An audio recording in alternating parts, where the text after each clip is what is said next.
السلام علیکم friends, welcome to کتاب نگری یوٹیوب چینل کتابوں کی نگری میں خوش آمدید۔ میں ہوں آپ کی ہوسٹ اقرا یاسین اور آج میں آپ کے لیے لے کر آئی ہوں بیلا راجپوت کے قلم سے تحریر کردہ ایک خوبصورت ناول کے فرسٹ ایپیسوڈ کو لے کر۔ ناول کا نام ہے میرا عشق تو میری سلطنت۔ اس ایپیسوڈ کو سٹارٹ کرنے سے پہلے آپ کر لیجئے ہمارے چینل کو سبسکرائب، ویڈیو کو لائک اور کلک کر لیجئے بیل آئیکن کو۔ اب آتے ہیں ایپیسوڈ کی جانب۔ مشن کے لیے سب تیار ہیں؟ اس نے اپنے بڑے محل جیسے مینشن میں قدم رکھتے ہوئے اپنے سب سے خاص آدمی ضامن سے کہا اور اپنی بھوری مغرور آنکھوں کو اٹھا کر اس کی طرف سرد تاثرات سے دیکھا تو ضامن ایک پل کے لیے گڑبڑا گیا، پھر کچھ سنبھل کے جواب دیا، جی باس، سب کچھ تیار ہے، ہمارے سب آدمی، گاڑیاں اور ویپن سب تیار ہیں، صرف آپ کے حکم کا انتظار ہے۔ ضامن نے اپنی نظریں نیچے کر کے ساری تفصیل بتائی۔ بہتر۔ اذلان کہاں ہے؟ اس نے آگے بڑھتے ہوئے اسے سرد لہجے میں پوچھا۔ باس، اذلان سر ابھی ٹارچر روم سے نکل کر اپنے کمرے میں مشن کے لیے تیار ہونے گئے ہیں۔ ضامن نے سنجیدگی سے کہا تو اس نے فقط سر ہلا کر اپنا رخ اذلان کے کمرے کی طرف کیا۔ اس نے اذلان کے کمرے میں قدم رکھا تو اذلان اپنے گن بیلٹ میں اپنی گن رکھ رہا تھا۔ اذلان، سب تیار ہے، چلو آج تمہارا ہر بدلہ پورا ہو جائے گا، ہم دونوں بھائی بیگس کی دنیا تباہ کر دیں گے۔ اس نے اذلان کے کندھے پر ہاتھ رکھ کر پہلے سے بھی زیادہ سرد لہجے میں کہا اور اس کے لہجے میں نفرت صاف نظر آ رہی تھی، شدید نفرت، کسی کو جلا کر راکھ کر دینے والی نفرت۔ اذلان نے بھی اپنی آنکھوں میں شدید نفرت لیے شاہویز کی طرف دیکھا اور آنکھیں بند کر کے گہرا سانس لیا۔ چلو شاہ، آج میں اپنے ہر دکھ اور ہر درد سے آزاد ہو جاؤں گا، پر بے شک ان کی ساری نسل کی موت بھی میرے اس درد کو مٹا نہیں سکتی۔ اذلان نے اپنی آنکھوں میں آئے آنسوؤں کو جلدی سے پیچھے دھکیل کر پھر سے سرد تاثرات آنکھوں میں لیے شاہویز کی طرف دیکھا تو شاہویز نے فوراً اذلان کو گلے لگایا اور کچھ وقت کے بعد دونوں بھائی ایک دوسرے سے الگ ہوئے اور آنکھوں میں بدلے کی آگ لیے اور چہرے پر چٹانوں سے سختی لیے کمرے سے باہر نکلے۔ وہ دونوں نیچے بیسمنٹ میں آئے تو لاکھوں کی تعداد میں آدمی، گاڑیاں اور ہر طرح کا اسلحہ تیار تھا اور ان دونوں کو دیکھ کر جو تھوڑی بہت ہلچل ہو رہی تھی بالکل خاموشی میں تبدیل ہو گئی۔ مشن شروع ہوا۔ شاہویز افندی نے تباہ کر دینے والی چھوٹی سی مسکراہٹ کے ساتھ اذلان افندی کی طرف دیکھا تو دونوں بھائیوں نے خاموش فضا میں پراسرار قہقہا لگایا اور پھر اپنا رخ اپنی گاڑی کی طرف کیا۔ پھر بیسمنٹ سے وہیں لاکھوں کی تعداد میں گاڑیاں ان دونوں کی گاڑیوں کے پیچھے تھیں۔ وہ سب کی گاڑیاں اپنے راستے پر گامزن تھیں جب سب سے پہلے گارڈز کی گاڑی اچانک کو بریک لگی اور ساتھ پیچھے والی ساری گاڑیاں بھی رک گئیں۔ گاڑیاں رکنے کے بعد شاہویز نے اپنی سائڈ سے شیشہ نیچے کر کے باہر گردن نکالی اور آگے والی گاڑیوں سے گارڈز کو اترتے دیکھ کر خود بھی باہر نکلا اور پیچھے سے اذلان بھی شاہویز کے ہمراہ ہوا۔ انہوں نے آگے جا کے دیکھا تو گارڈز ایک جگہ جھنڈ بنائے کھڑے تھے۔ کیا ہوا؟ اذلان نے سرد لہجے میں گارڈ سے پوچھا تو سب گارڈز ایک ساتھ پیچھے ہوئے تو ان دونوں نے مزید آگے بڑھ کر دیکھا جہاں پر ایک لکڑی کا تابوت تھا جو سڑک کے بالکل درمیان میں رکھا گیا تھا، اور ان کو حیران کرنے والی بات یہ تھی کہ یہ سڑک کوئی عام سڑک نہیں تھی کہ یہاں سے کوئی بھی گزر جاتا۔ ویسے تو یہ پورا ایریا افندیز کے انڈر تھا، پر اس سڑک پر ان کی اجازت کے بغیر پرندہ بھی بڑھ نہیں مار سکتا تھا کیونکہ یہ سڑک افندیز کے مینشن اور گودام کی طرف جاتی تھی جس کا پتہ بھی گارڈز یا خصوصی لوگوں کو تھا۔ شاہویز اور اذلان نے سنجیدگی سے ایک دوسرے کی طرف دیکھا۔ کھولو اسے۔ ان دونوں نے اپنی گنز نکالتے ہوئے اس تابوت پر پوائنٹ کیا اور گارڈ سے کہا تو 3 گارڈز آگے بڑھے۔ انہوں نے آہستہ سے وہ تابوت کھولا اور شاہویز اور اذلان نے بالکل تابوت کے پاس جا کر اس کے اندر دیکھا اور اس کے اندر ایک نازک سے وجود کو دیکھ کر شاہویز نے اپنی گن کو اسی وجود پر پوائنٹ کیا اور ٹریگر دبایا جب اذلان نے اس کا وہی ہاتھ پکڑ کر اوپر آسمان کی طرف کر دیا اور گولی ہوا میں کہیں گم ہو گئی۔ یہ کیا تھا؟ شاہویز نے سرد لہجے میں اذلان کی طرف دیکھا اور کہا، شاہ، تم بھول رہے ہو کہ ہم عورتوں اور بچوں کو نقصان نہیں پہنچاتے۔ اذلان نے بھی سنجیدگی سے شاہویز کو سمجھایا، پر تم بھی بھول رہے ہو کہ پچھلی بار کی طرح یہ ہمارے مشن کو روکنے کی نئی سازش ہے۔ اس کے لیفٹ طرف دیکھو، بیگز کا لوگو ہے اور پچھلی بار بھی کچھ ایسا ہی ہوا تھا۔ شاہویز نے غصے سے اونچی آواز میں کہا، تم نہیں سمجھ رہے، رکو، اس کے اندر چیک کرو، اس لڑکی کے علاوہ بھی کچھ ہے کیا؟ اذلان نے گارڈ سے کہا تو گارڈز نے آگے بڑھ کر تابوت کا کونا کونا چیک کیا اور انہیں ایک چھوٹا سا لفافہ ملا جس پر بیگز کا لوگو تھا۔ انہوں نے وہ کھولا تو اندر کچھ تصاویر تھیں جن میں بیگز مینشن کو آگ لگی ہوئی تھی جس مینشن پر وہ حملہ کرنے جا رہے تھے۔ شٹ، انہیں ہمارے آگے کے پلان کا بھی پتہ ہوگا، ہم یہ مشن فوری طور پر کنٹینیو نہیں کر سکتے، بالکل نہیں۔ اذلان نے گاڑی کے بونٹ پر 3-4 بار زور سے اپنے ہاتھ کی مٹھی بنا کر مارتے ہوئے کہا، ہم کہیں پر تو کچھ چھوڑ رہے ہیں، اور ہم کیا چھوڑ رہے ہیں یہ ہمیں یہ لڑکی بتائے گی۔ شاہویز نے تابوت میں پڑے نازک سے اور کمزور وجود کی طرف دیکھتے ہوئے کہا، لے جاؤ اس لڑکی کو ٹارچر روم میں اور اس پر پانی وغیرہ پھینکو تاکہ اسے ہوش آئے اور باقی کا میں خود دیکھوں گا۔ شاہویز نے سخت لہجے میں گارڈز کو حکم دیا، اور ہاں، سب گاڑیاں واپس مینشن کی طرف لو۔ شاہویز نے واپس اپنی گاڑی کی طرف مڑتے ہوئے سب سے کہا اور اپنی گاڑی کی طرف بڑھا جبکہ اذلان بھی کچھ سوچتے ہوئے اپنی گاڑی کی طرف بڑھا اور واپسی کی راہ لی۔ 4 گارڈز اس اندھیرے کمرے میں جس میں بس کھڑکی کی تھوڑی سی روشنی تھی اس نازک وجود کے ارد گرد کھڑے تھے جب ایک گارڈ نے ٹھنڈا پانی اس وجود پر ڈالا پر اس وجود میں کوئی ہلچل نہ ہوئی۔ گارڈ نے پھر سے اس سے بھی زیادہ ٹھنڈا پانی اس نازک وجود پر ڈالا جب اس میں تھوڑی سی ہلچل ہوئی اور اس نے آنکھیں تھوڑی سی کھول کر فوراً واپس سے بند کر لیں۔ پھر ایک گارڈ کے زور زور سے ہلانے پر آہستہ آہستہ آنکھیں کھولیں اور بڑے بڑے سانس لے کر اپنا سانس بحال کرنا چاہا۔ اس نے بمشکل اپنی آنکھیں کھول کر سامنے دیکھا اور اپنے سامنے بڑے بڑے دیو جیسے آدمیوں کو دیکھ کر خود کے ہاتھ پاؤں چلانے کی کوشش کی جو کرسی سے بندھے ہوئے تھے۔ کون ہیں آپ لوگ؟ کہاں ہوں میں؟ اس نے اپنی بڑی بڑی کالی آنکھوں میں آنسوؤں کا جہاں آباد کرتے ہوئے کہا اور زور زور سے رونا شروع کر دیا۔ اے لڑکی، چپ کر جب تک باس نہیں آتے، تیرے منہ سے ایک لفظ نہ نکلے۔ ان میں سے ایک گارڈ نے دھاڑتے ہوئے کہا تو اس وجود نے زور سے اپنی آنکھیں بند کر کے بغیر آواز کیے رونا شروع کر دیا۔ چلو یہاں سے اسے باس دیکھ لیں گے۔ ایک گارڈ جس کی شکل کچھ زیادہ ہی ڈراؤنی تھی اور جس کا نام عبدالقاسم تھا، اس نے باقیوں سے کہا اور باہر کا رخ کیا۔ ان کے قدموں کی چاپ باہر کی طرف جاتے محسوس کرتے ہوئے اس نازک وجود نے آہستہ سے کچھ سوچنے کی کوشش کی کہ وہ یہاں کیسے آئی، اور پھر ایک دم اس کے وجود نے اپنی زور سے آنکھیں بند کی اور کچھ بھی یاد نہ آنے پر اور شدت سے رونا شروع کر دیا۔ اسے تو کچھ بھی یاد نہیں تھا وہ یہاں کیسے آئی، یہ لوگ کون ہیں، اور حتیٰ کہ اسے تو اپنا نام تک یاد نہیں تھا۔ اس نازک وجود نے اسے اسی کرسی پر نڈھال ہو کر بہت شدت سے رونا شروع کر دیا اور روتے روتے ہی وہ بے ہوش ہو گئی تھی۔ اس اندھیرے کمرے میں اس نڈھال وجود کی آنکھ اپنے گال پر لگنے والے زوردار تھپڑ سے کھلی اور اس نے ہڑبڑا کر اپنے گال پر اپنا کپکپاتا ہوا ہاتھ رکھ کر اپنے آنسوؤں سے بھری آنکھیں کھولیں جب سامنے وہی گارڈ غصے میں کھڑا اسے ہی گھور رہا تھا۔ یہ لے کھانا کھا، تجھے ایسے نہیں مرنا، تجھے تو تڑپ تڑپ کر مرنا، بس تھوڑی دیر تک باس آتے ہی ہوں گے، جب تک زندہ رہنے کے لیے یہ کھا لے۔ اس گارڈ نے کھانے کی پلیٹ اس کے سامنے زمین پر رکھتے ہوئے کہا اور اس کے ہاتھ پاؤں کھول کر وہاں سے چلا گیا۔ جب اس وجود نے کرسی کے نیچے سے زمین پر بیٹھتے ہوئے پلیٹ میں اپنی طرف کھسکائی اور کانپتے ہاتھوں سے روٹی کا لقمہ لیا اور اپنے منہ میں رکھا اور آہستہ آہستہ چبا چبا کے کھانا شروع کر دیا۔ اسے نہیں پتا تھا اس کے ساتھ کیا ہو رہا ہے، وہ کون ہے، پر کھانے کو دیکھ کر ایسا لگ رہا تھا جیسے وہ کئی دن سے بھوکی ہے، اس لیے اس نے روتے ہوئے ایک روٹی کھائی اور پلیٹ سائڈ پہ کر کے وہیں کرسی سے ٹیک لگا کر اپنے گھٹنوں میں سر دیے رونے لگی تھی۔ ابھی وہ اسی طرح رونے میں مصروف تھی جب اس اندھیرے کمرے کا دروازہ کھلا اور بھاری قدموں کی چاپ سنائی دی۔ اس نے آہستہ سے سر اٹھا کر اوپر کی طرف دیکھا اور اس کی آنکھیں انتہائی سرد بھوری آنکھوں سے ٹکرائیں۔ جتنا پوچھا جائے صاف صاف بتانا، ورنہ اگلوانا مجھے اچھے سے آتا ہے، شاویز نے سرد لہجے میں چبا چبا کر اس وجود کی سوجی ہوئی سرخ آنکھوں میں دیکھتے ہوئے کہا جو محویت سے اسے کی آنکھوں میں دیکھ رہی تھی۔ شاویز کے سرد لہجے کو سن کر اس نے اس کی طرف دیکھ کر اپنا گلا تر کیا۔ مجھے کچھ نہیں پتا پلیز، اس نے روتے ہوئے آہستہ سی آواز میں کچھ کہنا چاہا جب شاویز کی دھاڑ گونجی۔ Shut up, just shut up, میں نے کچھ پوچھا یا صفائی مانگی؟ بولا نا جتنا پوچھا جائے بس اتنا۔ شاویز نے نیچے اس وجود کے مقابل جھکتے ہوئے اس کا جبڑا دبوچتے ہوئے دھاڑتے ہوئے کہا کون ہو تم، نام کیا ہے تمہارا؟ شاویز نے اس کا جبڑا ایک جھٹکے سے چھوڑتے ہوئے اس کے بال دبوچتے ہوئے کہا جب اس وجود نے ایک زوردار چینخ ماری اور پھوٹ پھوٹ کے رونا شروع کر دیا۔ شاہ یہ کیا بےہودگی ہے، پتہ بھی ہے کیا کر رہے ہو تم؟ اصلان جو باہر گارڈ سے کچھ ڈسکس کر رہا تھا چینخ کی آواز سن کر اندر آیا اور شاویز کو اس معصوم سی لڑکی کے بال دبوچے دیکھ کر اور اس لڑکی کی حالت دیکھتے ہوئے کہا اس میں کیا بےہودگی ہے؟ ٹارچر ہوں، مطلب ٹارچر کرنے کی جگہ، میں بس اپنے طریقے سے بات کر رہا ہوں۔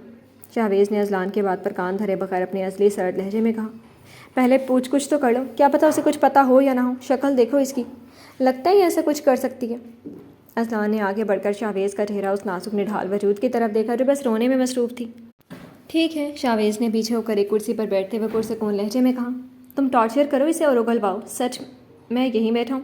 شاویز نے سکون بھرے لہجے میں کہا اور اپنی مغرور آنکھوں سے اصلان کی طرف دیکھا کیونکہ اسے بہتر پتا تھا کہ اصلان لاکھ اس کا بڑا بھائی صحیح پر ایسے کھیلوں میں کچا تھا، کیونکہ لڑکیوں، عورتوں اور بچوں سے اونچی آواز میں بات کرنا تو دور، اصلان ان کو چیزوں میں لانا بھی پسند نہیں تھا۔ پر اس کے برعکس شاویز افندی کی دنیا میں جرم تھا، چاہے کسی لڑکی یا عورت نے ہی کیوں نہ کیا ہو۔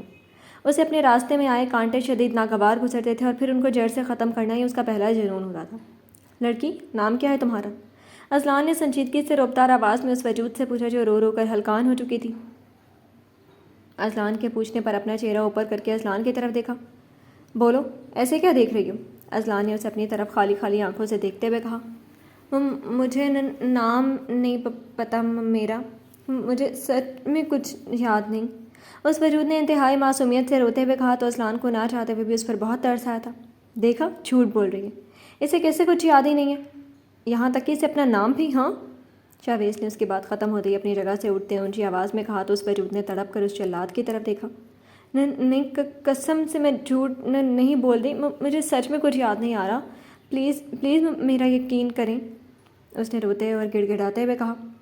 وہ تو میں دیکھ ہی لوں گا تم سچ بول رہی ہو یا جھوٹ، شاویز نے سرد لہجے میں اس کی طرف دیکھتے ہوئے کہا اور پھر اصلان کی طرف دیکھا۔ اب تم یہاں سے نکلنا پسند کرو گی کیا؟ کیونکہ نہ لڑکیوں پر ٹارچر تم سے برداشت نہیں ہوتا اور یہ تو ہے بھی بہت نازک سی لڑکی۔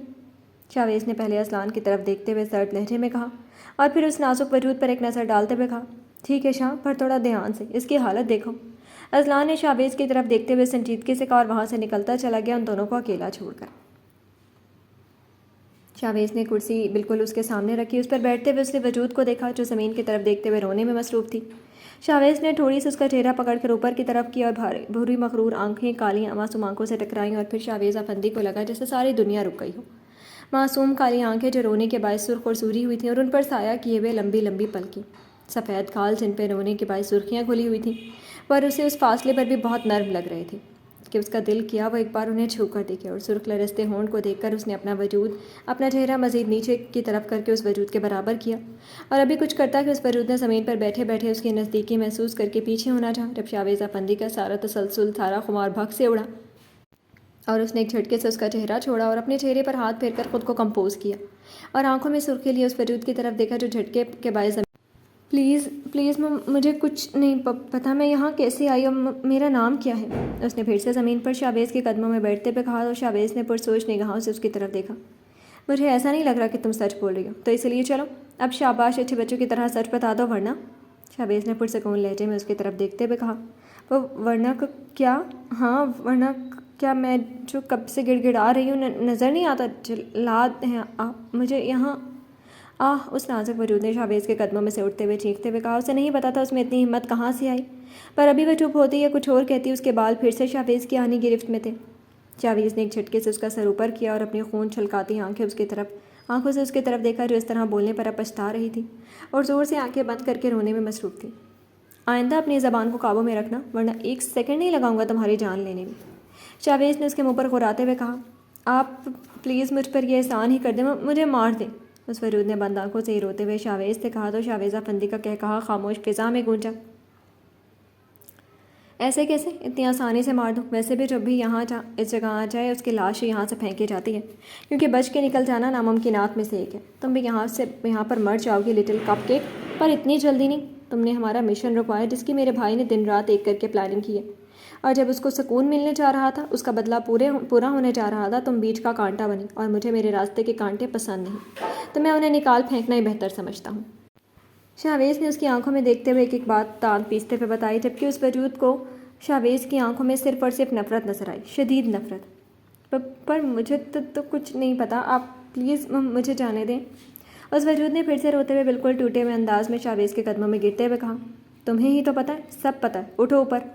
شاویز نے اسے ایک جھٹکے سے بالوں سے اوپر کرتے ہوئے کہا، پر اس وجود میں کوئی ہلچل نہ ہوئی۔ شاویز نے اسے ایک جھٹکے سے سائڈ پر گرایا اور باہر کا رخ کیا۔ اس نے دروازے پر کھڑے گارڈ کی طرف سرد نظروں سے دیکھا۔ ہوش میں لے کر آؤ اسے، جب تک میں واپس آؤں مجھے یہ ہوش میں چاہیے۔